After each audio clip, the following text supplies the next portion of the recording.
ভিক্ষুক রাস্তা দিয়া যায় আর জমিদারের পুত্রবধূও যায়। একজন সামনের থেকে আসতেছে, একজন সামনের দিকে যাইতেছে। দুইজনের ক্রসিং এর সময় ভিক্ষুকের গায়ের কাদা জমিদারের পুত্রবধূর গায়ে লেগে গেছে।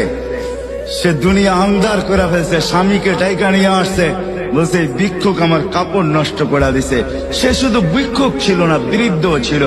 বৃদ্ধ ছিল না শুধু, জীর্ণ ছিল, শীর্ণ ছিল। শরীরে কাপড় ছিল না, ফাটা চিরা কাপড় ছিল। পায়ে জুতা ছিল না, পেটে ভাত ছিল না। জমিদারের পুত্র সইতে পারে নাই, যৌবনী শক্তি সয়তো সয় কি কইরা তার স্ত্রীর গায়ে ভিক্ষুকের কাদা, বস সমগ্র শক্তিকে হাতে জমা করা, একত্র করা বৃদ্ধের গালে বসায়। বৃদ্ধ কিচ্ছু বলে নাই, শুধু উপরের দিকে তাকায় দুই তিনটা শব্দ উচ্চারণ করছেন।